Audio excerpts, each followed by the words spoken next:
Baik, Assalamualaikum warahmatullahi wabarakatuh. Hari ini kita bertemu lagi. Saya Amirul Ramli daripada Mak Community.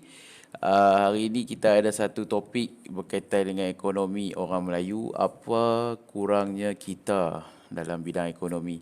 Hari ini kita berterima kasih pada ada yang sudi hadir untuk jadi panel kita, iaitu Tuan Faiz daripada Aradia Co. Aradia Co, sorry. Uh, dan tak asing lagi, Encik Labu pun akan bersama kita. So hari ni kita ada 3 orang. Saya akan masuk sekali, Labu dan Tuan Faiz. Radia ni saya introduce dulu sebagai company yang menjual barang kecantikan seperti sabun, dan sekarang ni telah membesarkan bisnes dia menjual produk berkaitan dengan detox. So saya dimaklumkan dah start lama dah. Radia Beauty ada dah lama. Then Ogos 2020 dia start dengan Aradiako. Tuan Faiz ni actually kawan saya, kawan lama daripada sekolah rendah kami di Sungai Lalang. Dan background dia memang orang yang berniaga lah. Actually family dia saya kenal. Lepas tu dia start Aradiako tu pada Ogos 2020 dan waktu PKP. So saya tertarik dengan benda yang waktu PKP, macam mana dia boleh switch nak buka bisnes, nak venture pada benda yang baru. Experience dia daripada bisnes yang lama untuk dia jump bisnes yang baru tu, saya pun tertanya-tanya macam mana hang boleh buat. Then dia akan explain lah kenapa kita kena berani untuk berbisnes dan berniaga. So kita pun actually tak kurang juga. Banyak anak-anak muda umur kami sama je, anak-anak muda yang berani. Labu pun start untuk venture dalam bisnes. So terima kasih pada yang ada dalam live ataupun yang menonton selepas live nanti. Kita akan ucapkan terima kasih. Saya akan masukkan dahulu Encik Labu ke dalam live kita sebentar lagi, sekejap.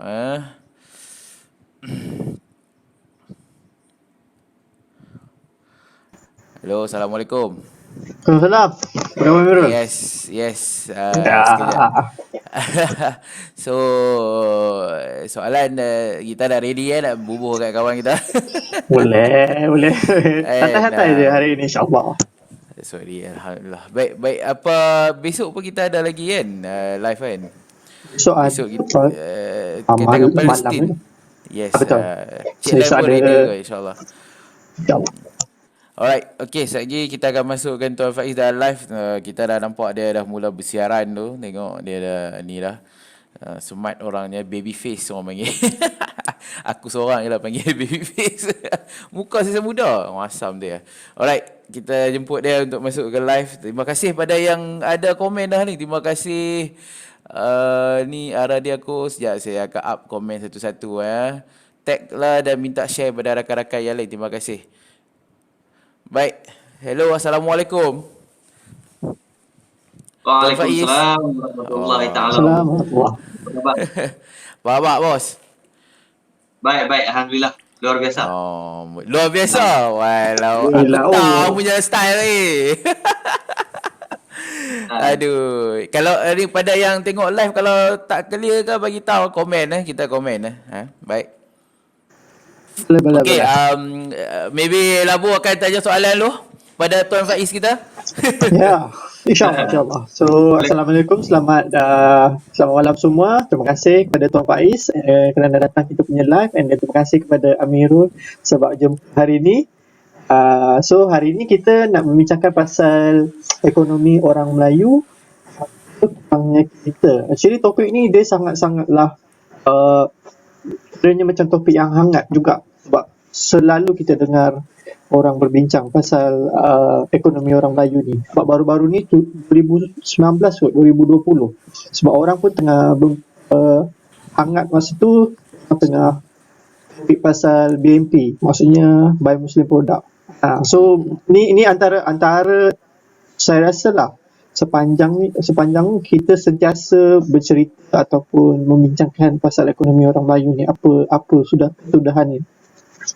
So mungkin saya boleh tanya kepada Tuan Faiz mengenai, kalau kita tengok sekarang ni, most likely bukanlah saya cakap ekonomi orang Melayu ni just macam belakang, tapi dia macam agak slow sikit dari segi uh, macam berkembang dia tu. Macam Tuan Faiz macam mana? Ada pendapat lain tak? Macam ekonomi dari pandangan Tuan Faiz ni macam mana ekonomi orang Melayu ni? Okey, sebelum tu terima kasih kepada panel-panel dan juga Mak law firm kerana menjemput saya. Okey, sebenarnya tajuk yang bagi kat saya ni, sebenarnya tajuk ni sangat besar tau. Dia boleh Betul-betul. dikupas. Sebenarnya nak kupas tajuk ni pun daripada ilmuan-ilmuan ataupun orang kata apa, memang daripada orang yang berpengetahuan lah pasal ekonomi. Dan cumanya di kesempatan saya di dalam bidang ni, bidang perniagaan, bidang ekonomi. Jadi kita berkongsi sedikit sebanyak lah pengetahuan dan kata latar belakang, cerita-cerita mengenai ekonomi orang Melayu ni kan. Sebenarnya kalau kita study balik kita tengok balik orang Melayu punya ekonomi, penguasaan di dalam ekonomi. Kita ni sebenarnya agak terlambat sedikit. Terlambat sedikit maksudnya terlambat dalam untuk menguasai keseluruhan sektor ekonomi di Malaysia ni. Dengannya kita kita di Malaysia pun kita ada berbilang-bilang kaum, berbilang bangsa. Dan bila kita tengok pada tahap di mananya orang Melayu, Bumi Putera, dan kita boleh lihat betapa kita jauh sedikit ketinggalan daripada kaum lain. Jadi pada saya penguasaan ekonomi ini sebenarnya macam-macam dah yang kerajaan bagi kepada orang Melayu dan Bumi Putera. Cumanya orang Melayu ni ambil peluang itu atau tidak? Itu sahaja yang sebenarnya, yang ketara lah yang saya nampak kan. Kalau kita ikutkan peluang-peluang dalam perniagaan, bantuan dan sebagainya, geran-geran oleh kerajaan, sangatlah banyak dan daripada berbagai-bagai agensi. Cuma itulah persoalan dia, adakah orang Melayu rebut peluang tu, gerak peluang tu atau tidak? Kan? Jadi orang kata peringkat awal ni apa yang saya nampak, memang dahulu satu ketika selepas merdeka orang Melayu sangat-sangat ketinggalan dalam bidang ekonomi. Sebab apa? Sebab masa tu kita pun dengan dasar tak silap saya tu di waktu pemerintahan Perdana Menteri kita Tun Hussein On Tun Razak Tun Razak dia membuat dasar penempatan semula kan, kalau pernah dengar namanya dasar penempatan semula, yang mana orang Melayu diletakkan di kawasan kampung, orang Cina di kawasan bandar, dan orang India di kawasan estate ataupun ladang. Jadi pada saya lah, orang kata kita ambil rangkuman itu. Jadi itu sedikit sebanyak memberi kesan sehingga sekarang. Macam ini bagi pandangan saya lah mengenai ekonomi orang Melayu. Macam saya adalah anak muda yang baru muda lah, maksudnya 20-an ke bawah. Sadly, kenapa mungkin anak muda yang sekarang ni ramai terlibat dalam bidang perniagaan disebabkan oleh ibu bapa yang macam nak anak dia kerja dengan kerajaan. So itu adalah salah satu sebab juga saya rasa mengapa orang Melayu ni kurang menceburi dalam bidang perniagaan. Mungkin sebab mungkin dulu parents dia kerja dengan kerajaan, sekarang pun dia akan nasihatkan kepada anak dia untuk kerja dengan kerajaan lah, tak melibatkan dalam bidang perniagaan. So parents pun nasihati oleh oleh macam tu, parents pun macam galakkan untuk bekerja dengan kerajaan contohnya. Saya rasa dekat situ dah nampak yang macam kelemahan, maksudnya kita agak ke belakang sedikit daripada kaum-kaum yang lain. Lebih kurang macam tu lah bagi pandangan saya. Dan lagi satu, kalau macam saya pun sebagai anak muda contohnya, dekat college dulu pun anak muda dan juga macam orang yang nak berniaga ni, saya macam kalau 30 orang dalam satu kelas, hanya 3-4 orang je yang berani untuk mencuba bidang perdagangan yang lain, most likely apply untuk dapatkan kerja lah, macam tu. So, kalau macam let's say macam Tuan Faiz start umur berapa yang okay. Aku potong tak? Faiz, Sila, bagi aku sila, cakap sila. tak? Okay, sorry. Tadi yang soalan yang first tadi kalau pada pandangan aku, kita ni as a general orang Melayu lah, and perlu berani. Pertama kita kena perlu berani. Cuma kita daripada sistem pendidikan tu ada sedikit kena ada ubah untuk train supaya kita ni berani untuk buat silap. Kita sentiasa dalam exam semua nak kena duduk nombor 1, nombor 2. So siapa yang duduk kat belakang dia akan something wrong lah, dia tak dipandang, dia ketinggalan. Sebab dulu saya pun student yang berada di belakang, actually di belakang. Duduk di kelas yang pertama tetapi result ni sentiasa di belakang. So kita tak diajak untuk buat silap. So kita sentiasa nak kena race yang tu. So bila masuk dalam pekerjaan, yang problemnya yang tu. So you tak boleh nak catch up. You kena sentiasa dalam keadaan yang bagus. You tak berani nak buat silap. Kalau you buat silap, you stress. Then yang tu yang something wrong. So kalau you tak berani buat silap, you tak berani pula nak mencebur benda baru. Macam mana you nak berniaga? Sebab apa? Berniaga ni dia satu benda yang orang kata kita tak boleh nak jangka. Contohnya mesti sebelum PKP last year kena lockdown semua, then kita tak jangka benda tu nak jadi.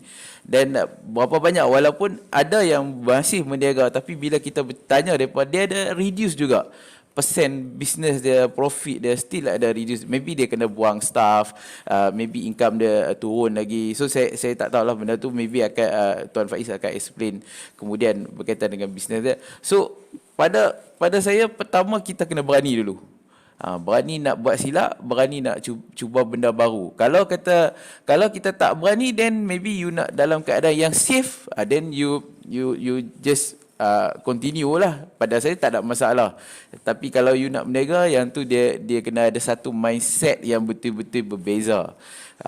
Kalau you nak make sure ekonomi kita orang Melayu, then okay, duit you akan dapat, business, then you tahu maybe yang tu yang akan jadi you punya top priority. Tapi yang paling priority sekali, you boleh provide pada orang-orang kita balik. Apa yang you boleh provide kepada dia? Maybe kalau sistem pada arah dia aku adalah agent, then maybe dia ada benefit. Macam saya akan try untuk expand business supaya ada orang lain boleh join as a partner, boleh join as a staff, as a lawyer. Saya nak benda tu kembali kepada orang kita balik untuk bagi. So memang kena berani. Actually kalau saya nak open up another branch pun, partner tu saya kena brainwash dia dulu. Bukan brainwash, you kena tahu apa risiko, then you berani tak nak ambil risiko. Dan saya baru saya dulu actually tak kahwin lagi, dan saya berani nak ambil risiko sebab kita tak ada wife, tak ada anak yang kita nak kena tanggung. Mostly perut kita seorang, because mak ayah still ada lah kan, perut kita seorang. Tapi selalu saya advise kat orang, kalau hang tak kahwin lagi, better hang buat, antaranya set up business lah, whatever, kalau join buka firm ke apa semua. Tapi partner saya digital, dia dah kahwin. Masa dia join pun dia anak 2 kan, anak 3 tak silap saya. So sebab tu saya pada saya kadang-kadang orang yang ada kahwin, dia punya motivate dia lain. And pada kami yang orang yang tak menikah adalah maybe kita dah tak banyak sangat liability, mostly kereta ke rumah ke, dia tak ada pada yang anak. Tapi pada family then different. Sebab tu saya tengok orang tu. So first kena berani, mindset kena betul. Kita jangan takut untuk buat silap. Kalau you nak start buat business lah, kalau you nak maintain whatever you do sekarang, then go on lah kan. Saya tak mau komen yang tu. So tadi soalan tu nak bagi pada Cik Faiz, macam mana nak tambah? Cik Faiz ada nak tambah tadi? Okay, kalau macam untuk macam tadi yang Tuan Labu kata tuan, memang betul tau. Kita daripada sekolah, kalau dalam satu kelas, kalau cikgu tanya, okay, besok besar ni nak jadi apa? Akan ada yang jawab nak jadi doktor, cikgu, pilot, macam-macam lah kan. Semua pekerjaan yang hebat-hebat lah. Kira jarang sekali berlaku satu kelas akan jumpa seorang murid ke, dia akan cakap kata saya nak jadi peniaga. Kan? Kalau dia jadi peniaga, biasanya akan dijawab dia nak jadi peniaga kan, biasanya akan ada satu situasi yang dia akan jadi situasi yang awkward nanti. Orang akan mula pandang sini, lepas tu dia pun orang akan tanya nak buat apa, nak berniaga apa kan. Jadi sebenarnya sebab apa benda tu tak berlaku di dalam kelas? Sebab memang daripada kecil kita tak ada ajar macam tu. Kan? Kita diajar untuk aim sesuatu ataupun achieve sesuatu di dalam pelajaran. Lepas tu kita aim and the best kan? Lepas tu kita dapat pekerjaan yang paling baik untuk sara hidup kita. Memang daripada kecil minta maaf lah kan kita katakan dalam bangsa kita ni diterapkan dengan orang kata bagi satu benda yang bebanan kepada anak-anak untuk kejar benda tu kan. Tak ada susahlah jumpa, tak apalah apa jadi pun apa keputusan mak ayah terima kan. Silat-silat kena sisih pula sebab keputusan tak bagus dalam perniagaan dalam peperiksaan. Okey, kalau macam untuk perniagaan di masa sekarang ni di zaman pandemik, memang dia kalau ikut graf dia sangat-sangat menjunam. Di dalam perniagaan ni kalau dalam pandemik sangat-sangat menjunam. Saya boleh berani katakan kira semua sektor, semua industri terkesan dalam pandemik ni kan, sebab dia global punya pandemik jadi mustahil kalau ada mana-mana yang tak terkesan hasil daripada pandemik ni. Tambahlah PKP 1, kita pun tak tahu macam mana COVID ni, apa itu COVID. Waktu tu awareness sangat tinggi, nak keluar rumah pun takut kan, pergi makan pun takut, semua takut kan. Lepas tu masa PKP 2 dia dah start loose sikit. PKP 3 diwar-warkan lebih tight, tapi macam itulah juga kan, sebab kita dah berada lama dalam situasi ni. Jadi untuk para peniaga pun macam itu juga. Dia tak boleh terlalu lama bermain dengan emosi down dia kan, tak boleh terlalu lama untuk orang kata kita melayan perasaan, orang kata melayan perasaan kecewa, duka lara tu tak boleh terlalu lama kan. Ambil masa yang cepat dan terus buat tindakan baru, setkan beberapa strategi di dalam pandemik kan. Contohnya macam saya sendiri kita daripada produk-produk Aradia.co kita buat strategi sekarang ni memang kita buat online sebab data menunjukkan sekarang ni pembelian dalam online sangat-sangat tinggi masa pandemik sehingga kan orang menggunakan personal shopper untuk beli barang-barang rumah.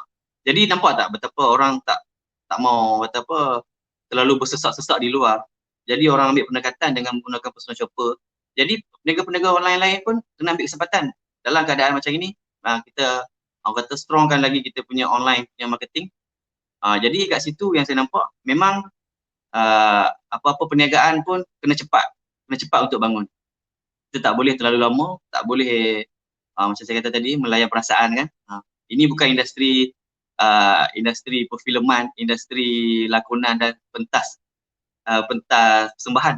Kita adalah bidang cari rezeki juga. Jadi kita kena cepat dan lakukan sesuatu. Macam itulah saya kata sentiasa motivate kepada tim saya agar sentiasa orang kata bermotivasi lah sebenarnya. Actually dalam bisnes ni kita kena letakkan energi kita dalam perniagaan kita kan. Sebabnya perniagaan tu boleh katakan semua sama. Kalau cerita pasal contohnya macam saya jual sabun, boleh kata beratus-ratus ataupun beribu-ribu company jual sabun. Cuma apa bezanya kita? Yang itu kita kena tekankan dalam keadaan sekarang ni. Kita tak boleh jadi seperti pesaing. Maksudnya kita kena buat sesuatu dan rangka sesuatu. Dalam untuk perniagaan pula, kita tahu cabaran sentiasa ada.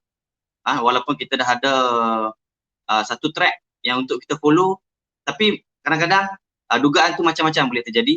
Sedangkan LRT dan komuter yang bergerak melalui sistem yang disusun dengan cantik melalui sistem pun bertembung.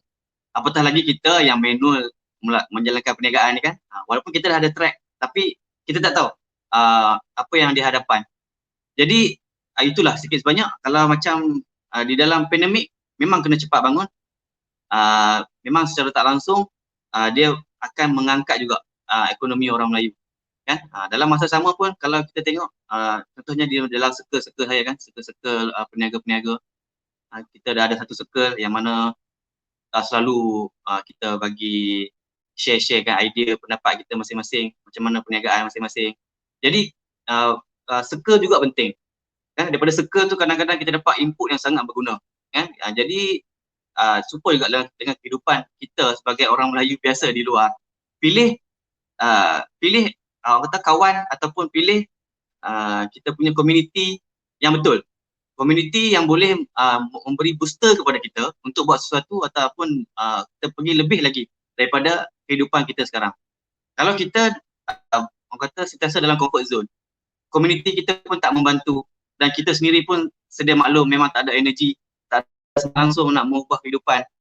Sebab itulah orang kata apa? Allah sendiri dah berfirman, dia takkan mengubah nasib sesuatu kaum, melainkan kaum itu mengubah nasib dia sendiri. Jadi saya pegang betul kata-kata tu. Memang kita sendiri yang kena ubah nasib kita. Kan? Di dalam ekonomi orang Melayu pula, memang kerajaan bagi macam-macam. Kan? Bantuan itu dan ini dengan geran, lepas tu bantuan prihatin, BRIM lah apa dulu kan. Jadi itu memang kita ada, tapi itu bukannya untuk selamanya. Kita kena juga ada sesuatu yang kita boleh generate income sendiri. Kan? Ada pepatah Cina pun ada kata, kan, kalau nak bantu jangan bagi ikan, tapi bagi pancing. Dia ambil masa yang lama juga untuk saya faham dulu. Sekarang saya dah faham, maksudnya kalau kita bagi ikan, masa tu kita bagi dia pancing, dia makan dan habis, lepas ni dia lapar, dia boleh cari sendiri ya. Jadi itu orang kata pepatah yang baik lah kepada saya kan. Dia membuka minda kita ni supaya lebih explore lagi dalam ekonomi. Sebenarnya cabang ekonomi ni sangat banyak kan, daripada perusahaan, daripada kemahiran, lepas tu produk, lepas tu makanan, pertanian, perikanan, sangat banyak lah. Jadi kalau kita tak rebut, pada saya memang rugilah. Sedangkan di zaman sekarang ni pun ada setengah-setengah individu ni sampai melakukan 2-3 kerja sambilan. 2-3 kerja sambilan. Ini memang ada dalam memang berdasarkan fakta lah cakap. Memang ada dulu berita harian tak silap saya 28 Oktober 2020 ada satu tajuk tu, kerja sambilan bantu kukuhkan kewangan individu. Jadi maksudnya benda ni memang orang dah nampak. Memang dah daripada dulu dah nampak. Cumanya yang membezakan kita, walaupun kita ni diberi dengan bermacam-macam nasihat, dengan bermacam-macam tips, dengan bermacam-macam guru yang hebat, tapi yang membezakan kita adalah tindakan. Kalau langsung tak ada tindakan, maksudnya benda tu orang kata it's nothing lah, tak ada apa. Boleh masuk telinga kanan, keluar telinga kiri, macam itu je.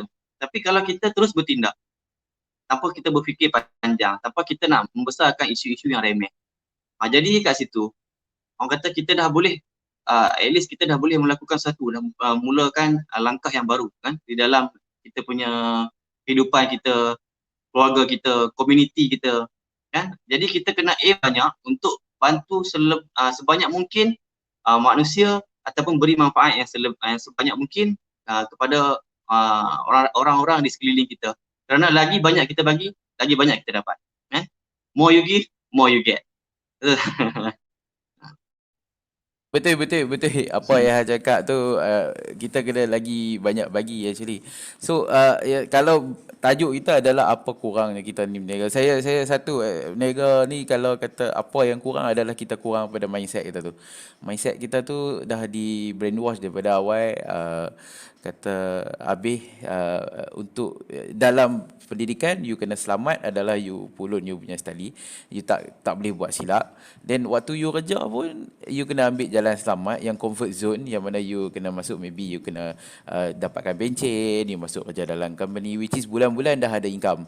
Bulan-bulan you tak payah nak fikir apa pun kan. You pergi kerja tak cuti ke whatever, you still dapat gaji, you ada comfort zone. Tapi bila you hit by the COVID ni, then masa tu maybe you punya company lay out orang ke, buang orang ke, then yang tu yang datang macam mana you nak kena handle depression tu. Masa tu baru kita nak tahu kemurungan yang tak ada income, tak ada gaji. So masa tu sama ada you berani nak ambil risiko ataupun you still nak duduk dalam perasaan rasa tenggelam, rasa frust. Yang tu yang kita kena cepat-cepat bangun. Waktu COVID lockdown ni, ada yang peniaga lah, maksudnya daripada peniaga, dia effect. Tapi dia tak berani nak mengaku pada diri dia, I must do something. Dia kena keluar cepat-cepat. Dia kena plan, whatever it is, dia kena plan. Kalau COVID ni habis, lockdown ni habis, then masa depan, then terus dia punya projek dia terus execute. Waktu sekarang plan, lockdown buka balik, terus execute. Kalau you sekarang duduk lagi, you tak plan apa, bila you baru dah habis lockdown, baru you nak start. Orang lain dah sapu awal lagi. So takkan you nak tunggu sampai habis lockdown. Kan? So macam sama juga dengan talk yang kami buat ni. Kami dah plan masa lepas COVID dah buka, lepas lockdown yang awal tu dah buka lah apa semua, kita dah start balik. Tapi tengok kes duk naik. Kalau kata ada lockdown lagi, takkan nak biar sama macam dulu. So at least kita kena buat something yang tiap-tiap hari kita boleh live, bagi kita share ilmu kita. Walaupun kami pun tak ada lah power mana, tapi kita share as part of a team. Kita kenal orang-orang kita, so kita kena tolong kawan-kawan kita. Kalau sama-sama tolong, saya pun memerlukan bantuan. Macam saya boleh sembang dengan Cik Faiz, saya boleh sembang dengan Labu, ada advice, ada nasihat daripada tim yang lain. So benda tu yang happy untuk kita. So kita jangan terlalu berada dalam stres. Tapi satu saya tambah sebelum kita proceed soalan lain. Orang Melayu Islam ni special dia satu. Bagi saya paling special. Kok mana pun dugaan dia ada Allah. Yang tu satu. Orang lain yang tak ada Allah ni, yang maybe dia orang yang lain, dia boleh bunuh diri kalau dia betul-betul depressed. Actually bukan saya nak kata tak ada, tapi kalau kita berpegang pada yang tu, Allah still bagi jalan untuk kita keluar. Cuma kita kena usaha, kita kena pick up kat mana yang kita kurang, kita kena belajar, kita kena kalau berminat dengan bisnes Tuan Faiz, kena jumpa dia, kena tanya dia, and bagi tahu strategi whatever, dan kita kena usaha balik. And takkan kita nak duduk bawah kan. Okey, kita boleh proceed. Betul ni? Macam mana Faiz? Dah, maksud saya point dia adalah tindakan. Apa jua keadaan, mesti bertindak. Yes. Betul. Ni macam bagi pendapat saya lah. Kalau let's say lah kan, kita cakap ekonomi orang Melayu ni agak ke belakang sikit ataupun agak terlambat sikit. Adakah ni terlambat kita nak buka bisnes sekarang? Macam pendapat Tuan Faiz macam mana? Adakah kita ni macam kalau dah lambat tak perlu buat? Sekarang ni lah, macam sekarang ni. Sebenarnya kalau dalam untuk bertindak, untuk berjaya sebenarnya, dia tak ada istilah terlambat. Yang risaunya kita tak pernah bertindak. Betul tak? Risaunya kita tak pernah bertindak. Kita banyak impian, macam-macam kita nak tengok orang ada rumah besar, kita nak rumah besar. Tengok orang ada kereta besar, kita nak kereta besar. Kita nak satu financial yang kata good financial kan, ataupun kita nak money freedom, tapi kita tak buat apa-apa. Itu yang kadang-kadang bila kita ni walaupun diberi dengan macam-macam ilmu sekalipun, tapi kalau kita tak bertindak, jadi kita tak akan dapat apa-apa kan. Jadi kat situlah kadang bila ada orang kata kan, walau macam mana pun kita mesti mulakan kan. Dalam apa keadaan, dalam apa situasi, kalau kita dah berimpian, kita teringin nak ubah hidup kita, kita mesti mulakan kan. Sebesar rumah bermula dengan sekecil bata kan. Boleh hilang dalam sekelip mata. Itu lagu. Jadi tapi yang baiknya kita mesti bertindak kan. Kita mesti keluar daripada keadaan selesa kita. Kadang selalunya manusia ni dia tak bertindak bila dia tak ada big why. Maksudnya dia tak ada sesuatu yang nak push dia keluar daripada comfort zone dia. Tapi kalau kita ada sesuatu, kita pegang benda tu, contohnya kita nak bantu mak ayah kita nak bantu keluarga kita, adik-beradik kita, jadi kita akan buat sesuatu yang luar biasa lah, yang lain daripada kebiasaan kita. Tapi kalau kita tak ada benda yang big why kita tadi, yang kenapa kita kena berubah, kenapa kita kena bertindak, jadi kita tak ada apa-apa perancangan. Hidup tak ada perancangan ni macam naik kapal tapi tak ada destinasi. Maksudnya sentiasa dipukul ombak, sentiasa disimbah air laut tu, tapi kita tak sampai ke mana pun. Lalah kali hitam je kulit sebab kena air laut. Cuma kita kena ada tetapkan plan kita, di mana kita di umur sekian-sekian aku sudah satu tahap dan aku telah bantu ramai orang kan. Dia sebenarnya kalau kita berjaya dalam perniagaan ataupun berjaya kuasai ekonomi, ingatlah kata-kata ni, bukan sekadar kita orang kata sekadar kita nak show off, kita nak seronok sendiri ataupun kita nak nak menunjuk-nunjuk lah kan. Itu bukan sekadar benda tu. Tanam dalam fikiran. Kalau kita berjaya dalam perniagaan, maksudnya kita boleh menjadi penyumbang yang terbesar di dalam zakat. Lepas tu kita boleh bagi bayar cukai, jadi pembayar cukai yang efisien. Maksudnya bayar cukai secara bersistematik. Maksudnya kita tak ada nak lari-lari cukai, kita nak apa. Maksudnya kita buat kerja pun dalam keadaan sistematik. Jadi macam tu juga, aim juga. Supaya kita boleh achieve benda tu. Sampai kan kita boleh bagi bantuan kepada orang yang kita tak kenal pun. Maksudnya sampai satu tahap, kira kita dah berada sedikit di dalam ekonomi ataupun kita dah pegang sedikit ekonomi. Maksudnya kat situ boleh nampak betapa ramainya yang kita boleh bantu ataupun betapa ramainya yang susah kat bawah kita yang masih memerlukan bantuan, yang masih tak nampak jalan macam mana nak bermula ataupun tak tahu apa nak jual kan. Dia kadang-kadang tu sebab kita terlalu fikir terlalu panjang, sebab kita tak tahu macam mana nak bermula satu hal. Lepas tu kita fikir bila nak bermula, dengan siapa, di mana, jual apa. Itu lain kali kita tak ke mana-mana lah. Esok bangun dan hidup untuk keluar daripada kita punya keadaan kita, kesukaran hidup kita kan, dia tak ada istilah terlambat dan kita orang kata mau tak mau lah kita kena mulakan juga kan. Memang dia punya orang kata terms untuk sukses ni dia tak ada tetapkan umur sekian-sekian. Okey, kau umur sekian-sekian kau baru boleh berjaya. Sekarang umur tak capai lagi kau tak boleh berjaya. Kan? Sekarang kau budak-budak lagi tak boleh berjaya. Tak ada terms tu. Cuma kita yang sendiri dimomokkan supaya yalah selesa dengan kehidupan kan, cukup gaji apa yang ada, lepas tu tak payah usaha lebih, lepas tu orang kata apa, yalah tradisi kan, tradisi kita, tradisi bangsa kita.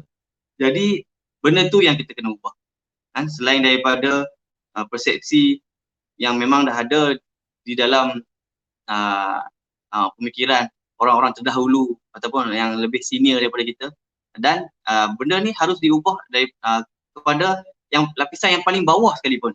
Maksudnya dah start bagi mereka kefahaman mengenai kebaikan perniagaan, kebaikan untuk ada satu perusahaan sendiri, perniagaan sendiri. Jadi benda tu kenapa kena ada? Kenapa perlu macam tu? Kenapa kita perlu buat? Biar daripada umur kata sekolah rendah lagi pun dah ada pendedahan macam tu. Sebab kalau kita terlalu mengejar yang kadang-kadang yang tak pasti, itu boleh jadi stres pada diri kita sendiri tau. Penyudah dia kita yang akan stres. Benda-benda tu yang buatkan kita tekan. Akhirnya bangsa kita tak ke mana pun kan, sebab kita orang kata terlalu dimomokkan lah, terlalu dimomokkan dengan kisah-kisah perniagaan yang tak jadi, perniagaan yang muflis ke, ni senang makan gaji je lah. Jadi benda-benda macam itu dia melekat di dalam kepala generasi muda kan. Jadi sebenarnya jatuh bangun itu biasa kan. Kalau kita berjumpa dengan orang yang paling sukses di Malaysia pun ataupun di dunia sekalipun, kita tanya tips tentang kejayaan, dia takkan, cumanya dia cerita kat kita kesukaran yang dia hadapi sebelum ni adalah progres dia untuk dia berjaya. Maksudnya dia akan tekankan kesukaran dan jatuh dan bangun. Maksudnya kat situ kita kena faham perjalanan perniagaan tu macam mana kan. Jatuh dan bangun tu biasalah. Sebab bila dia jatuh, lepas tu kita bangun, kita akan jadi somebody. Mana kita akan lebih kuat sebab kita dah belajar daripada pengalaman, kita dah belajar daripada sejarah kita kan. Orang kata pengalaman tu cikgu yang terbaik kan dalam hidup kita. Jadi untuk bertindak memang tak ada satu orang kata satu sekatan masa. Dia pada bila-bila masa dan boleh bermula di mana-mana saja kan. Rangkakan sesuatu apa yang kita boleh buat, apa yang kita boleh, kemahiran yang kita ada. Jadi di situ pun boleh membuat peluang untuk kita orang-orang Melayu, kawan-kawan kita bangsa Melayu untuk menjana lebih pendapatan hasil daripada perniagaan. Rasulullah pun dah bersabda kan, 9/10 rezeki itu adalah dari perniagaan. Jadi tak ada apa yang perlu ditakutkan, just kita Persiapkan mental dan fizikal kita dan kita mulakan. Saya tambah sikit. Sila Firul. Yang kata bak takut apa semua tu, risiko tu dia memang ada dalam berniaga. Even you kerja dengan orang pun ada risiko kan. Risiko kena silang ke, politik office ke, then you tak naik pangkat tu memang ada. Business pun sama. Tapi risiko tu you kena mitigate. You kena play the risk. Jangan you kena tahu kalau aku buat yang ni apa jadi. And then okay, you kena mitigate slow. Kalau you tak ambil risiko, then maybe peluang lalu. Maybe you jumpa dengan Tuan Faiz, dia offer to be an agent ataupun stockist whatever. Tapi peluang dah ada depan mata tapi you tak grab. Sebab you takut risiko sabun dia ke apa, kalau dia takut yang tu pula. So you tak ambil risiko, then you gone lah. You tak ambil risiko, orang lain ambil kan. Maybe dia offer pada orang lain. So you kena kira betul-betul, you kena mitigate betul-betul. Kalau you gagal sekalipun, bukannya buat bisnes dengan Cik Tuan Faiz lah, apa-apa bisnes, kalau you gagal sekalipun, you belajar something kan. You dah gagal, you tahu you dah belajar something. Orang lain tak belajar tau. Orang lain tak buat, dia tak ambil risiko dan dia tak gagal. So dia tak belajar something. Kita special sebab kita belajar something. Orang kata yang nak berjaya ni, orang yang sentiasa soft lah. Yang selesaikan masalah, dia sentiasa cari solution pada problem dia. Barulah you start dapat satu-satu. Then maybe one day you boleh tulis buku. Buku tu adalah seronok sikit, cerita pasal kesusahan berniaga, you jatuh bangun, you barulah buku tu boleh laku lah. Takkanlah cerita semua happy, you tak buat silap, then tak menarik lah. Orang nak tahu macam mana you jatuh, then you bangun balik, siapa yang support you, siapa semua kan. Saya satu benda yang saya risau kadang-kadang bila ada kawan-kawan yang nak buka firm ke ataupun berniaga satu, yang dah kahwin. Yang dah kahwin ni saya sentuh sikit lah. Yang dah kahwin. So bila dah kahwin ni dia kena discuss dengan wife dia. So maybe wife dia okay tak okay. Perempuan dia emosi. So yang tu kita tahu. Tapi ada juga kawan saya yang dia dah set up firm, dia dah join untuk buat business kan. Then maybe tak sebaik macam mana masa dia makan gaji. So wife dia duk keep pressure. Lama-lama dia quit. Dia balik makan gaji. So kadang-kadang kita kena memahamkan. Tu saya bagi tahu, nak memahamkan orang yang paling dekat tu yang paling problem. Kalau macam saya adalah kalau kita nak beritahu pada orang tua, awak hang tak mau kerja government ada pencen selamat, ataupun hang masuk kerja dengan syarikat, you kerja, dia akan tanya, mak akan tanya, hang ni boleh ke berniaga kan? Sebab saya background saya, family saya tak berniaga. So dia akan jadi orang yang paling dekat tu, tugas dia nak memahamkan. Kalau kata ada lelaki, husband, suami bagi tahu kita nak berniaga, wife dia kena support. Actually bukan nak komen apalah, and at least kita kena support dia. And maybe one day dia akan drop, then you kena faham. And tu biasa dalam berniaga ni, biasa dia ada jatuh dan bangun dia. Kalau kata kita sentiasa nak happy saja pun problem juga kan. So kalau you tengok, baca cerita-cerita story orang yang biasa jatuh, berniaga dan jatuh tu biasa. Steve Jobs biasa kena buang daripada company dia kan. Steve Jobs biasa kena buang. And dulu macam-macam story lah kalau you baca pun. Actually you kena banyak juga baca buku daripada success story orang lain, orang yang berniaga, supaya you dapat balik semangat. Tapi kita ni satu je, sebab kita tak mau baca buku. Kalau tajuk tu ekonomi tu apa kurangnya kita, adalah satu, kita tak mau baca buku kan. Buku banyak gila, buku marketing, banyak gila buku berniaga. Then you kena baca buku tu, then baru you ada semangat sikit. Satu buku yang saya start untuk nak berniaga adalah buku Robert Kiyosaki. Yang tu you baca yang tu dulu, maybe you akan boleh semangat. Then you pick up lah buku lain, Napoleon Hill ke whatever, yang tu yang akan bagi you semangat sikit nak baca. And ataupun you tengok series ke, you tengok movie ke yang pasal business, and movie Steve Jobs ke apa ke, then you tahu and dekat mana ni. So Labu boleh take over apa seterusnya soalan. Ya, macam saya tarik dengan Amirul cakap tadi kan, pengaruh daripada orang yang terdekat tu, maksudnya parents, ibu bapa, wife, itu sangat-sangat macam bagi pengaruh jugalah untuk kita nak mulakan perniagaan. Biasa macam kalau ibu bapa juga kan, jadi pengaruh dia sangat-sangat besar dalam bidang perniagaan. Contohnya macam kalau kita kecil dahulu, sekiranya let's say ni macam Melayu lah, saya nak usually kalau parents dia bekerja, dia akan ceritakan pasal kerja je kepada anak-anak dia.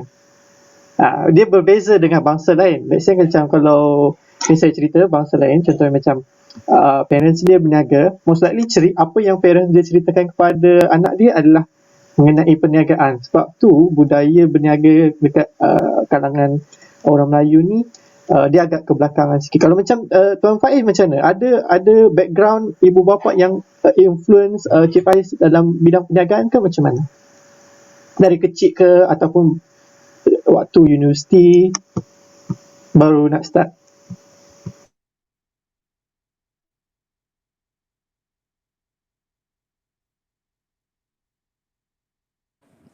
Faiz?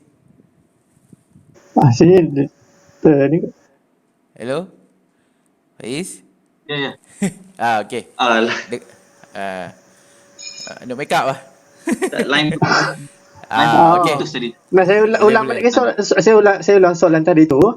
Macam pengaruh ibu bapa ni memang kita boleh macam tengoklah dia sangat-sangat kuat disebabkan macam kalau ibu bapa tu bekerja, maksudnya apa yang diceritakan kepada anak dia adalah mengenai pekerjaan. Kalau dalam bangsa lain, kalau let's say macam parents dia berniaga, apa yang diceritakan kepada anak-anak dia most likely banyak pasal perniagaan lah. Kalau macam Tuan Faiz macam mana? Ada memang background keluarga atau macam mana?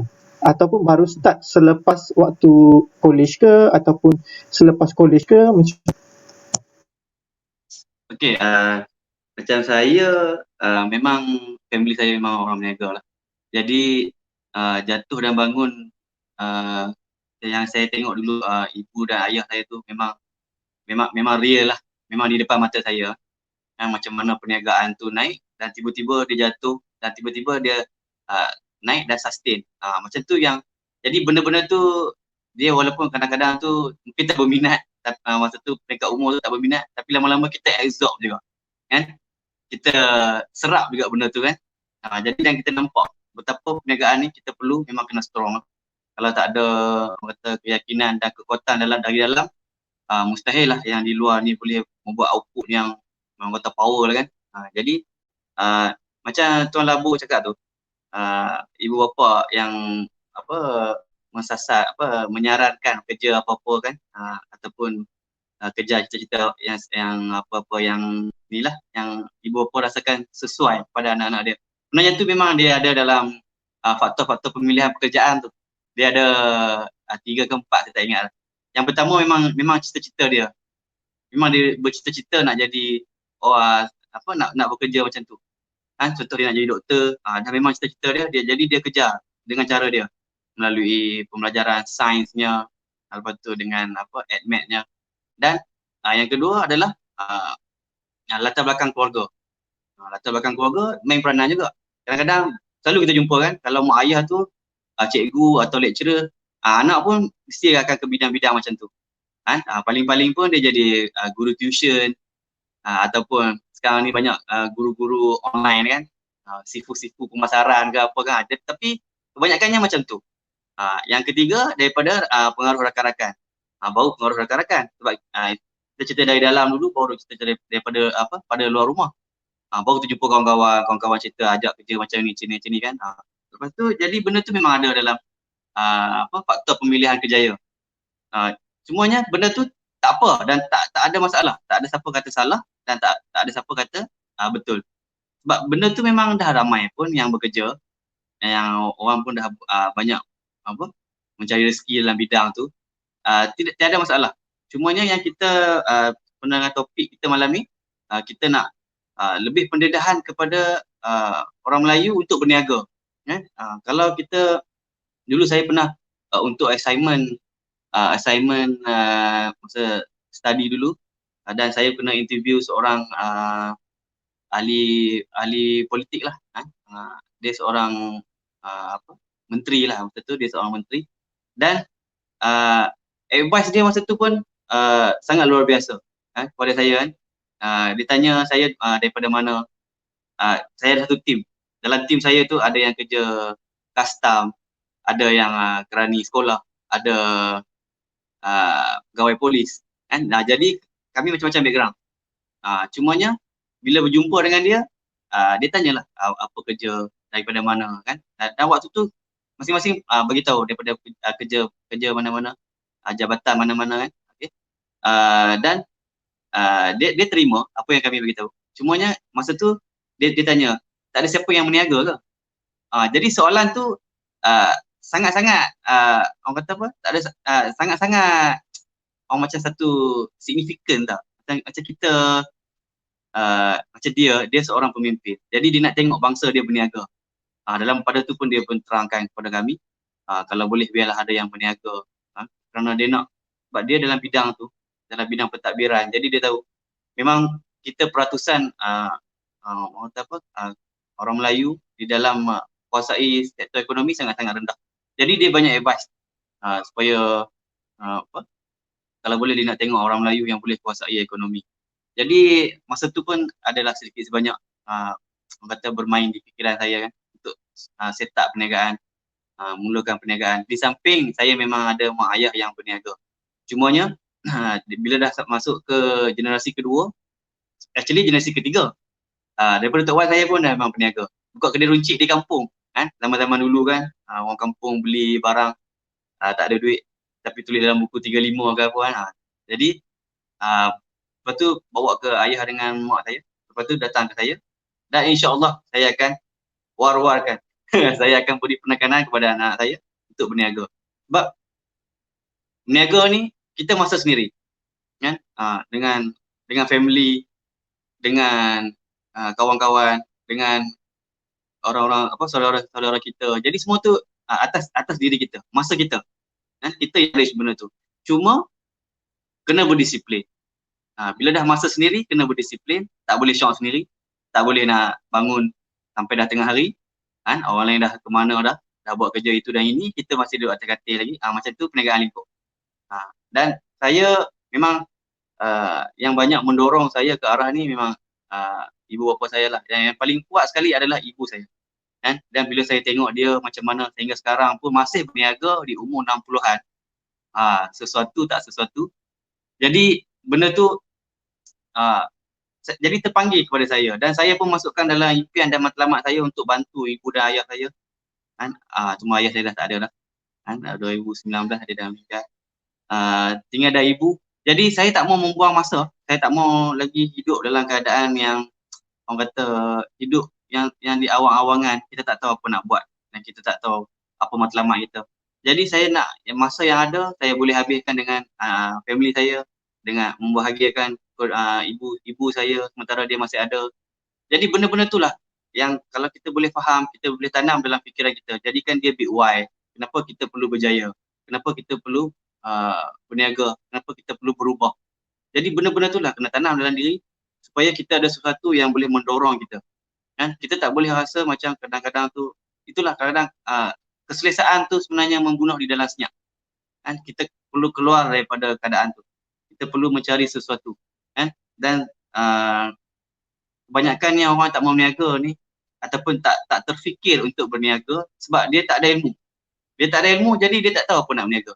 Kan? Dia alasan yang selalu kita jumpa, dia ada 4 alasan. Yang pertama kan, dia kata dia tak tahu nak jual apa. Ini alasan yang paling popular lah kan. Dia tak tahu nak jual apa. Lepas tu nak berniaga tapi tak tahu nak jual apa. Lepas tu dia lupa yang diri dia sendiri pun ada kemahiran. Lepas tu dia ada kesukaan dia. Jadi kalau ikutkan kemahiran dan benda yang kita suka, itu adalah satu peluang perniagaan. Orang yang boleh buat kerja-kerja keras tangan, dia boleh buat kerja keras tangan dari rumah dan dia boleh generate income melebihi pendapatan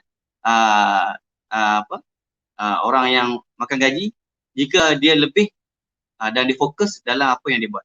Kan? Jadi kerana kemahiran tu kita selalu lupa. Ada orang dia pandai bermain muzik, kan? Contohnya bermain muzik. Jadi di situ pun boleh menjana income untuk dia. Ada orang dia pandai jenis-jenis videografi, buat video, buat play, kan? Design kan, semua tu dah satu kemahiran yang kita boleh buat.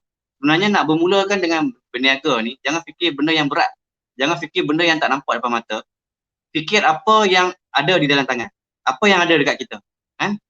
Dah puas fikir ni, tak tahu apa nak berniaga. Aku nak jual apa ni? Aku dah habis dah. Nak masak tak pandai, apa tak pandai kan. Sampai satu tahap tak tahu apa nak berniaga. Apa yang dulu sifu perniagaan saya kata, kalau betul sangat you tak tahu apa nak jual, baju-baju yang lama you pergi buat pre-love, you pergi buat cover sale. Jadi kat situ faham kan? Mulakan dengan apa yang ada di tangan. Kadang-kadang ada orang pandai daripada rumah sendiri, dia pandai buat daripada tumbuh-tumbuhan, kan, daripada kayu-kayu kan, dia pandai mengukir. Jadi itu adalah satu benda yang kita boleh buat untuk mulakan perniagaan. Lepas tu yang kedua ni, kenapa orang tak mau berniaga ni, sebab dia tak ada masa nak fikir. Kan? Tadi dia dah tak tahu nak jual apa. Lepas tu sekarang ni dia tak ada masa nak fikir. Okay, sekarang aku dah nak berniaga. Contohnya macam tadi kita kata nak jual kain baju. Kan, kain baju kita yang kita buat pre-love kan. Kita nak jual kain baju. Tapi tak tahu pula, malah nak fikir nak buka di mana, ataupun nak macam mana konsep jualan tu. Lalas impian tu terkubur di situ.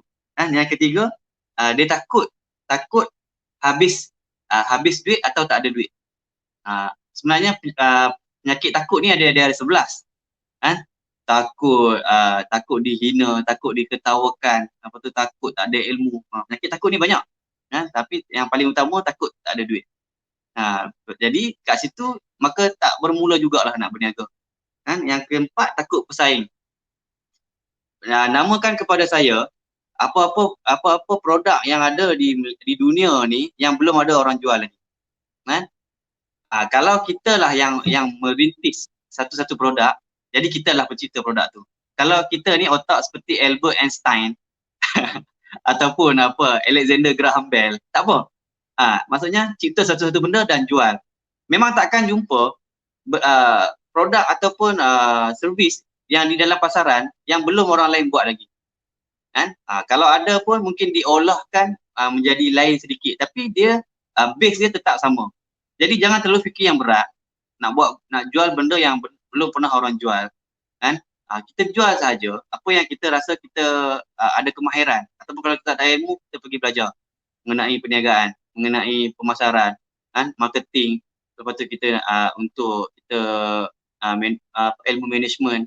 Jadi benda-benda semua kan dah ada dia punya ni, ataupun Google pun macam-macam dia bagi tahu pada kita kan. Cuma kita nak apply kan dalam bentuk praktikal, dia kadang-kadang dia tak sama dengan di atas teori. Cumanya jangan terlalu fikir panjang. Kalau ada empat ciri tadi dalam kepala, maka jangan berniaga. Tadi hang ada sentuh bab yang pasal kita kena berniaga tu, benda yang tu actually kalau you nak start apa yang ada kat tangan tu. Aku ada kawan yang dia lawyer tapi dia punya passionate dia adalah untuk dia jadi coach berat badan. So lama juga waktu dia kerja dengan orang tu dia buat juga coach tu. Then sekarang ni bila aku tanya dia balik, dia kata aku dah berhenti di lawyer, aku buat full time. So aku kata oi dahsyat. Maksudnya hang buat betul-betul apa yang hang passionate hang tu. Passion adalah income. Yes, lepas tu hang dapat pula, aku kata aku kena tabik kat hang, aku kata. Hang berani keluar, yalah lawyer pula sebelum tu. Lepas tu hang keluar hang jadi coach, then hang ambil risiko hang nak kena set up business hang, maybe hang nak kena buat office, then ada gym apa sikit. So benda tu jadi bagi aku, aku kata dahsyat. Macam kawan aku juga di senior aku masa aku belajar pun dia sempatlah buat PhD, master PhD law, then lama tu dia senyap. Dia sempat kerja dengan government, dia jaga bahagian international, maksud international lawyer untuk government. Katakanlah ada meeting di Hague ke dengan US ke whatever, dia yang pergi. So lepas tu lama tu dia jadi lecturer. Lepas tu baru dia keluar dia buat berniaga. Lepas tu lama tu aku tak nampak dia hantar dia buat. Dia ajak orang Zumba online. Zumba yang first physical. Then dia buat Zumba online. Aku text dia dekat Instagram. So aku kata, memang aku respect lah. Aku kata boleh switch almost 360 pergi buat benda lain. So kalau hang tak ada passion nak buat Zumba, hang takkan keluar. Kakak aku nak tinggal hang punya title hang jadi Federal Council pada Malaysia. Hang nak tinggal. So bagi aku, orang yang boleh keluar dan ligan dia punya passion itu, memang aku respect. So kita kena ada passion kita nak berniaga apa. Tak kira lah you nak berniaga dengan jumpa Tuan Faiz ke, dan ataupun benda-benda yang lain. Tapi bila you ada passion, you boleh slow start, then you boleh develop, then ekonomi orang Melayu kita pun akan lama-lama Ya. akan meningkat lah. And kita dah start spread business, so then kita kena, lepas tu kita ni kadang-kadang kita takut juga kan, kita tengok orang bila dah business dia tukar kereta ke apa. Pada saya kata tak ada masalah, sebab ada orang kawan saya adalah dia berfikiran bahawa kalau dia ada kereta maybe 2-3 biji, dia kena kerja lagi kuat. Sebab apa? Dia nak kena bayar kereta tu lah pada dia. And pada saya, kalau you nak pakai, you nak tukar waktu you dah business, you tukar, tak ada masalah. Dia orang kita takut sebab apa? Nanti bila dah tukar, bila business drop, you nak jual balik, you malu, you takut orang kata ni mesti business dia. Apa nak fikir pasal orang? Fikir kat hang kan? Katakanlah you dah pakai BMW, then you jual balik waktu business you drop, mampu fikir kat dia.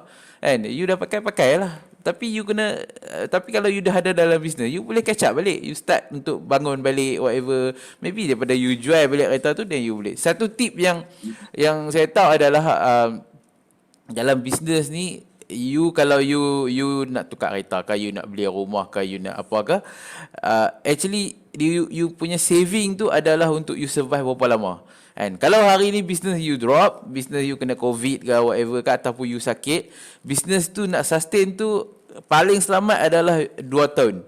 Maksudnya you kena ada income. Contohnya you ada BMW, Merc, whatever, tapi bila business tu stop, income yang dah you save tu you boleh bayar untuk selama 2 tahun ataupun setahun setengah. Takkan within setahun setengah you tak boleh nak pick up balik. Takkan you tak boleh nak pick up macam mana nak buat business lain, ataupun you nak repair whatever business you yang dah damage tu. And ada yang macam tu. So you kena calculate everything, calculate betul tak, kalau kata kena COVID business, then macam mana kita nak bayar whatever kita punya liability apa semua, you kena kira lah.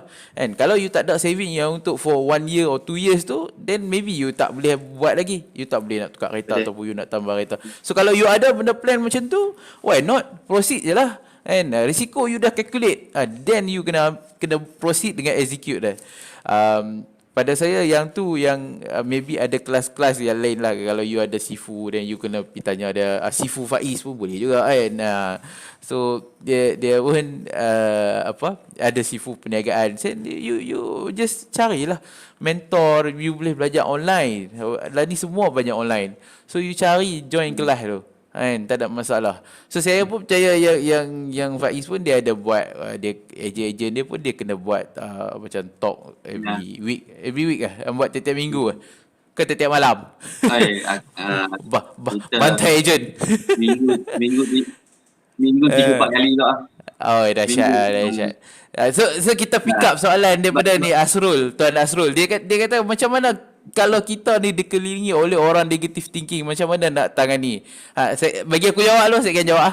And pada aku, kalau hang duduk dengan orang-orang macam tu, hang tak boleh sampai hang punya mindset ataupun fikiran hang ikut macam mereka. Hang boleh berkawan, tak ada masalah kalau hang nak lepak ke apa ke. Tapi bila bisnes takkan hang nak duduk dengan mereka. Kan, hang keluar lah.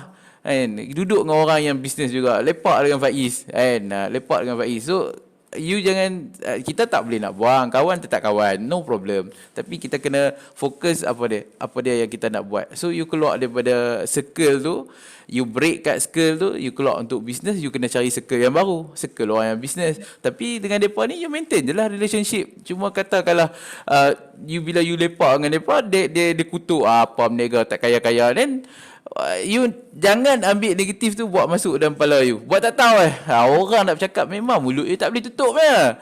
Kan? Kalau you jatuh pun orang akan kata juga mulut orang kita tak boleh tutup. So abaikan, jangan ambil aura negatif tu buat masuk dalam punya diri, then you akan effect you punya aura you punya sendiri. Tapi sebenarnya kalau kita berfikiran positif kan, benda-benda yang negatif ni sebenarnya dia bagus juga ada dalam sekeliling kita, tapi bukan dalam hidup kita. Maksudnya dia ada di sekeliling kita. Dan kat situ kita ada satu perasaan yang kita nak prove to them tau. Nak tunjuk yang kita boleh buat. Kan? Jadi kadang-kadang kalau orang kata macam kalau di social media ni kalau tak ada netizen kan, nanti semua benda yang Insta famous ke yang artis buat semua betul. Tapi bila ada netizen jadi kita pun jadi benda tu kita akan beringat kan, kita tak kena macam ni. Maksudnya ada orang yang mematikan aku, maksudnya kita ambil daripada good side lah kan. Kita tahu ni ramai yang orang nak tengok macam mana aku boleh run business ni, macam mana aku nak buat benda ni dan macam mana aku nak drive aku punya bisnes ni satu tahap yang kata apa, yang boleh membanggakan kan. Jadi benda-benda tu kena ada, cuma jangan serapkan dalam diri dia ada sekadar untuk kita jadikan sebagai kata apa, teladan dalam kita punya journey kita lah kan. Sebab kalau tak ada macam tu, macam dalam parlimen lah, parlimen ni kalau tak ada pembangkang, kerajaan semua betul kan. Apa yang dia nak gubal, apa yang dia nak buat dasar-dasar baru, semua dia betul. Tapi bila ada pembangkang, jadi dia ada apa orang panggil check and balance lah kan. Macam tu juga kehidupan kita, cuma kita ambil yang apa kata, yang daripada yang baik lah, daripada good side dia. Maksudnya kita akan buktikan kepada orang-orang ni yang kita boleh berjaya. Siapa-siapa pun boleh berjaya. Cuma kata-kata orang ni takkan beri kesan kepada kita, takkan membunuh pun hidup, takkan membunuh pun semangat kita. Lagi semarakkan api lagi ada kan. Orang kata lagi disimbah apa petrol ke dalam unggun api, macam mana jadi dia. Macam tu lah. Jadi kita kena ambil yang keadaan macam tu. Kan? Kedah pantang kalah. Tak ada kena-mena pun. Macam tu Asrul tu komen kan. Maksudnya benda tu diambil daripada sudut yang baik.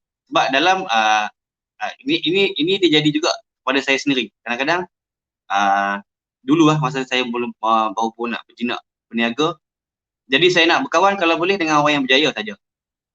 Masa tu dalam kepala saya, maknanya cari orang yang berjaya dan dampingi mereka. Sebenarnya orang berjaya pun kita kena dampingi, orang yang tak berjaya pun kita kena sayangi kan. Maksudnya kita kena ada juga orang-orang macam tu di sekeliling kita, tapi bukan untuk jadi seperti yang tak berjaya. Kita choose untuk jadi yang berjaya, untuk pilih grup yang berjaya ni kan. Sebab bila adanya golongan yang macam tadi, jadi benda tu lah dia jadi macam batu loncatan untuk kita tau, untuk kita tunjukkan pada kawan-kawan, kepada kadang-kadang bukan nak cakap lah, sebelum when you are nobody ni, your word is nothing lah. When you are somebody, your word is something. Walaupun cakap benda nonsense, tapi dia adalah somebody. Dia adalah jutawan. Dia cakap benda-benda yang biasa, tapi orang guna ayat tu sebab dia dah melalui proses-proses tu.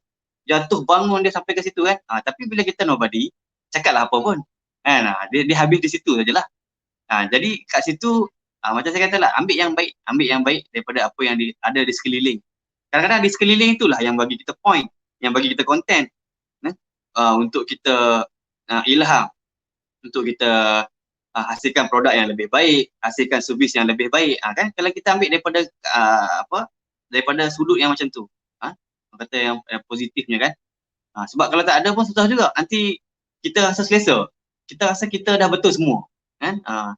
Sebab sebenarnya kawan-kawan kita, saudara kita, dengan orang-orang yang kenal rapat dengan kita, dia bukan tak mau join kita, bukan tak mau kata apa bersama kita, ataupun tak mau percaya pada kita, sebab kita tak proofkan apa-apa kat mereka. Kita tak tunjuk apa-apa pun progress kita, apa yang kita buat, apa yang kita rancang kita nak buat akan datang ni kan. Kita tak tunjuk apa-apa. Jadi progress tu adalah salah satu kepada kita punya progress. Progress tu adalah satu proof yang menunjukkan kita dah bermula, kita dah jalan kan. Jadi benda-benda tu lah yang besok-besok ni mulalah. Itulah yang orang kata daripada masa susah tak ada kawan, masa dah senang ramai pula kawan kan. Terus orang ini kenal, orang itu kenal kan.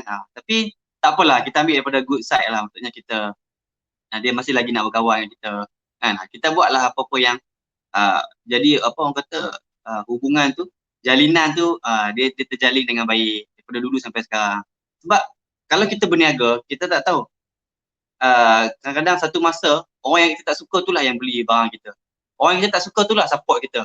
Di waktu tu, kadang-kadang kalau kita tak suka kan, waktu tu mana kita nak letak muka kita kan, kalau kita tak suka orang ni kan. Kadang-kadang kita tak tahu apa yang Allah dah aturkan.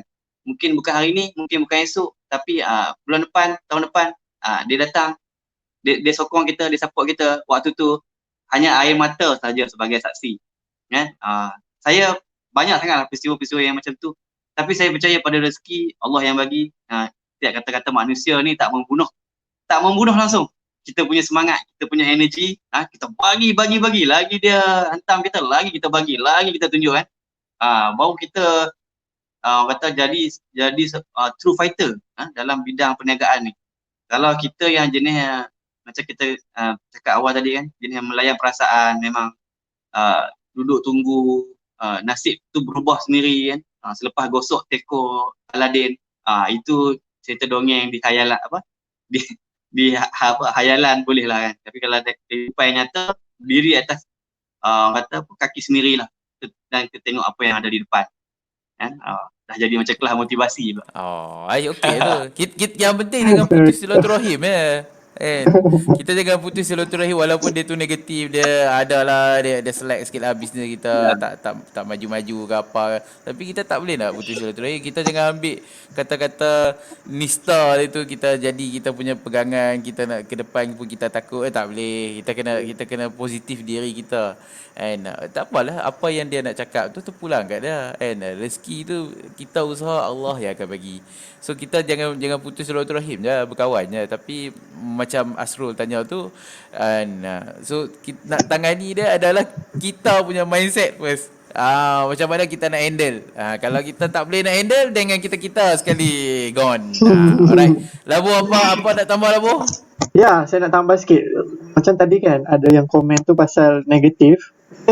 Memanglah banyak yang negatif, tapi ada juga orang-orang yang positif. Orang positif ni yang kita perlu berkawan actually. So berkawan, dapatkan experience daripada orang tu, and then tanya benda-benda yang kita tak tahu, misalnya ilmu perniagaan. So kita pun dah sampai kita baca satu komen lagi. Macam mana nak jadi usaha yang hebat? Dugaan memang selalu ada, tapi macam mana nak konsisten? Tuan Faiz nak jawab dulu ke macam mana? Boleh. Okey, soalan ni, usahawan yang hebat. Sebenarnya untuk jadi usahawan yang hebat ni, kita kena berada di lokasi yang betul, di tempat yang betul, di circle yang betul. Kita cakap di awal tadi kan. Kadang-kadang kawan-kawan ataupun circle-circle kita ni lah yang banyak bantu kita, yang memberi tunjuk ajar pada kita buah fikiran kan. Macam saya pun banyak benda yang saya sentiasa belajar dan belajar. Tak semestinya kita rasa kita ni dah boleh buat satu perkara, kita dah habis pandai semua benda. Sentiasa tambah lagi ilmu apa yang kita ada, tambah lagi pengetahuan, lepas tu belajar cara mengurus emosi dan menguruskan kita punya team kan. Belajar untuk sebab kita sentiasa berhubung dengan manusia. Berniaga ni sentiasa berhubung dengan manusia, jadi secara langsung kita awal-awal kita sendiri yang kena pandai manage diri kita kan. Daripada situlah kita kontrol emosi kita. Sebenarnya tindakan tu adalah 20% saja daripada kejayaan. 80% adalah mentality. 80% adalah mentality. Kita yang set, kita boleh buat kan. Tak ada yang mustahil dan kita set boleh buat kan. Sentiasa cari ilmu kan, sentiasa tambahkan ilmu, pengetahuan, kemahiran. Lepas tu untuk konsisten, kita kena jaga kita punya energi kita. Energi penting. Kadang-kadang ada perniagaan yang hebat, yang ada premis yang gah, tapi perniagaan tu tak ada energi. Bila kita masuk, pelanggan masuk, servis yang lambat, lepas tu tak mesra pelanggan, lepas tu harga, jangan ceritalah, harga tak masuk akal. Jadi apa guna sebuah premis yang hebat kan, kalau tak ada energi di dalam perniagaan tu yang boleh bagikan satu vibes yang baik kepada customer. Customer pun akan selalu repeat bila kita dapat yang terbaik daripada mana-mana peniaga kan. Kita kadang-kadang tak membeli kerana produk, tapi kita beli kerana servis. Betul kan? Selalu terjadi. Kadang-kadang tak masuk dalam kita punya bucket list untuk beli satu-satu barang. Tapi bila kita jumpa dengan satu sales advisor yang hebat, benda yang tak masuk dalam list tapi kita beli. Sebab kita manusia kan, bila orang bagi kita satu servis yang baik kan, orang dah bagi kita perkhidmatan yang baik, kita mesti akan rasa teruja. Kita mesti rasa nak sesuatu kan. Jadi macam tu juga usahawan, sentiasa beri yang terbaik, sentiasa mencari yang terbaik. Lepas tu sebenarnya kalau kita nak menilai macam mana seseorang tu dikatakan usahawan yang hebat, kita tengok sebanyak mana manfaat yang dibagi kepada orang sekeliling dia kan. Contohnya kita ambil macam uh, Tan Sri Syed Mokhtar Al-Bahari ya. Dia dah mempunyai beribu-ribu staf di bawah dia, dan dia mempunyai yayasan membantu anak-anak yatim dan membantu pelajar-pelajar sekolah. Jadi anda bayangkan sendiri macam mana dengan staf yang beribu dengan manfaat daripada yayasan lagi, kan, dengan gaji. Sebenarnya bila kita dah boleh bagi ramai orang yang dapat manfaat daripada perniagaan kita, itu adalah kejayaan kita. Itu yang kepuasan seorang usahawan. Sebab bila dia dah dapat gaji, dia boleh bantu keluarga dia, dia boleh ubah life dia, kan, boleh beli barang-barang keperluan dia. Jadi itu adalah satu manfaat yang tak ternilai pada saya, kan. Bila dia mati pun orang sentiasa mendoakan dia, kan, bekerja dengan seorang bos yang hebat, kan, sentiasa memberi tunjuk ajar kepada staf, boleh duduk, orang kata duduk semeja dengan staf, kita membincangkan orang kata cari idea-idea yang baik, kan. Jadi kat situlah untuk usahawan yang hebat ni, pada saya itulah cari circle yang betul, tambah ilmu, kan. Jangan rasa kita dah tahu semua perkara, lepas tu sentiasa ambil peluang yang ada, cepat bertindak, kan. InsyaAllah kejayaan lah milik anda. Oh, betul-betul semangat kejayaan, insyaAllah kejayaan akan milik anda. So yang tadi yang pada yang bertanya tu konsisten tak konsisten tu, untuk jadi usahawan yang hebat, saya tak hebat mana, tapi 6 tahun dah lah kita berusaha buka office tu. Tapi kalau nak tanya nasihat tu kita boleh bagi. Banyak lagi orang yang hebat. Kalau you dapat pergi berkenalan dengan mereka, minta belajar cara mereka. So nak konsisten tu adalah, bagi saya adalah you kena kupas satu-satu, you kena lalu tiap-tiap hari, you punya mood kadang-kadang swing, you punya mood kadang-kadang semangat, and kadang-kadang hilang, tapi you kena solve problem. Actually problem datang you kena hadapi, jangan lari. Kalau you lari, you takkan ada knowledge tu. Kalau you solve problem, you tahu dah nak buat macam mana. In future kalau mai balik pun you boleh tahu dah macam mana nak handle. So satu problem settle, mai lain settle, nanti kalau dia mai balik you boleh senang dah nak settle. Maybe kalau dulu you nak handle problem tu 5 hari, kalau dia mai lagi pun tak sampai setengah hari. And benda macam tu yang keep you going. And so maybe at the end you akan ada reward juga lepas you solve problem tu. So kalau untuk you consistent dalam business, memang first adalah mindset. You kena ubah you punya pemikiran dulu. Pemikiran tu lah yang paling penting. Yang tu ialah dah you nak diet pun, yang tu lah dulu. And kalau you nak diet, then body you tiba-tiba you kata malas nak buat, then you drop. Then memang semua everything adalah melibatkan mindset. Then kemudian team, circle you. Kalau you nak business, untuk pergi jauh you kena ada team. Kalau you seorang maybe saya tak tahu, kalau seorang maybe lambat, tapi kalau you ada team you akan lagi cepat. And then final reward tu dia akan datang at the end tu, dia akan datang. Untuk you apa soalan tadi, untuk you konsisten tu, you kena ada satu mindset. Yang ni yang saya selalu set lah. And untuk you dapat the right customer, the right client, you akan lalu 6 orang ke 7 orang. So maybe A, B, C, D, E, F. You akan kena A akan kena B akan kena you C akan kena you D, dan kemudian E dan F. F ni yang akan hit you a big break. Maybe you punya sale daripada dia jadi banyak, ataupun the best for me adalah klien yang paymaster, yang appreciate my work. Yang tu. So yang tu yang nak kena lalu. Then yang tu yang kadang-kadang makan tahun. Yang tu yang akan letih. You maybe yang 4 orang yang pertama adalah yang kencing you. Tapi tak apalah. Jadi you extract dia punya contact lah. You extract contact dia yang ia akan bagi kepada kawan ni. So benda tu memang you kena start untuk kalau you punya mindset betul, you konsisten je. Kan? Kalau you mindset you betul, you jumpa orang A, B, C yang problem pun, you akan konsisten.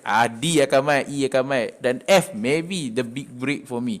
Yang tu yang you kena tahu, yang you kena pegang, yang kata you akan ni. Then plus, ialah rezeki mai daripada Allah, tapi you kena usaha. Takkanlah mai yang A, dia bagi you problem, malas aku nak layan. Then you tak boleh nak develop business you slow-slow.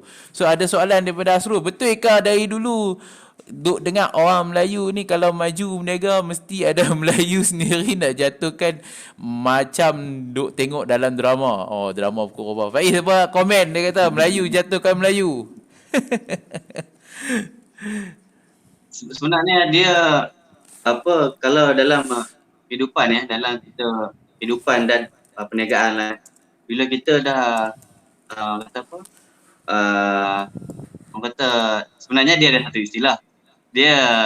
Istilah dia what goes around comes around. Kan? Tapi saya huraikan sikit lah kan. Maksudnya kalau kita nak memang kalau puaskan hati semua orang tu memang tak boleh lah kan. Memang tak akan dapat.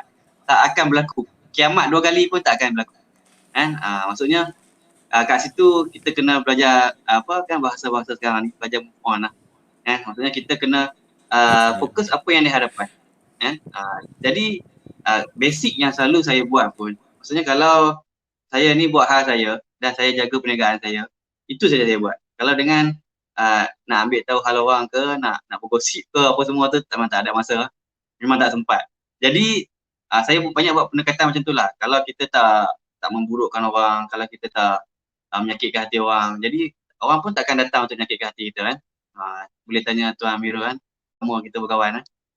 Maksudnya orang kata itulah tadi kan, what goes around comes around.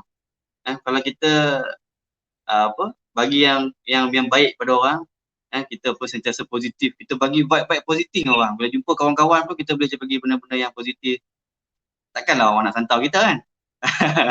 Maksudnya kalau kita start menjolok tebuan, bersedialah dengan sengat tebuan. Mesti kita kena serang.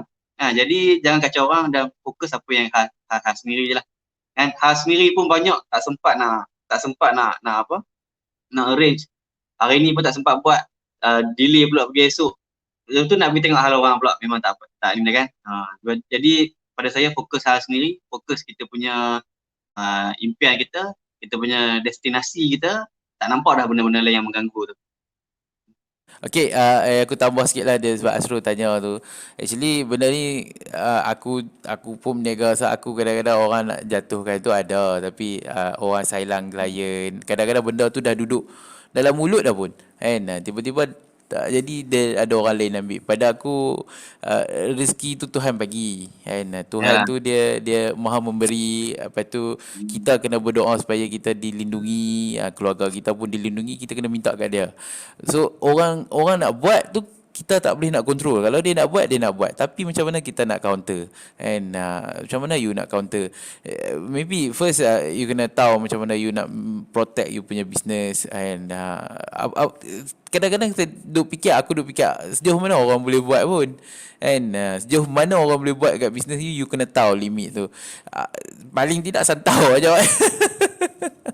Santau apa lah. Aduh kacau kalau main santau ni kan. Then dia tu you kena belajar lah. Jodoh, ajal, maut tu semua di tangan Tuhan. Kita percaya sudah lah. Rezeki pun di tangan Tuhan. Jadi kita percaya benda tu sudah lah. Benda yang mengganggu-ganggu ni kadang-kadang ada serta-serta manusia ni. Dia benda tu dugaan tu sikit je yang lalu dalam kehidupan dia. Tapi dia terus stop. Sebab dia tak boleh dah. Aku tak boleh dah. Nanti masalah akan lagi besar lagi. Nanti akan jadi lagi yang kata apa, dah jadi sekam dalam kuku ke apa ke. Dia macam-macam dia fikir kan. Jadi kat situ mindset jugalah. Mindset penting. Kalau kita jenis yang melayan perasaan ni, memang silap-silap kita akan stop di situ lah.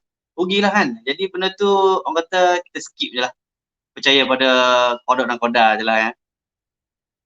Betul. So aku rasa kita dah sejam 20 lah. Nak masuk sejam setengah lah. So aku kata better labu wrap up lah. Terima kasih Encik Faiz. Alhamdulillah. Terima kasih Tuan Faiz kerana datang hari ni dan bagi pendapat dan juga idea. Alhamdulillah. Thank you untuk malam ni. InsyaAllah kalau ada rezeki lagi kita akan ada sesi-sesi yang lain. Dan juga terima kasih kepada Tuan Amirul. Alhamdulillah. Amirul insyaAllah akan tetap. So insyaAllah esok kena bendera Palestin kat belakang InsyaAllah esok kita akan ada sesi seterusnya lagi untuk topik mengenai Palestin. So siapa-siapa yang join kita punya live daripada awal sampai akhir ni, terima kasih. Dan juga siapa-siapa yang komen dekat ruangan komen ni, alhamdulillah terima kasih kerana beri soalan-soalan dan juga ada yang bagi pendapat. So insyaAllah kita akan berjumpa lagi esok hari. So saya akan endkan live ni. Terima kasih. Assalamualaikum warahmatullahi wabarakatuh. Assalamualaikum warahmatullahi wabarakatuh.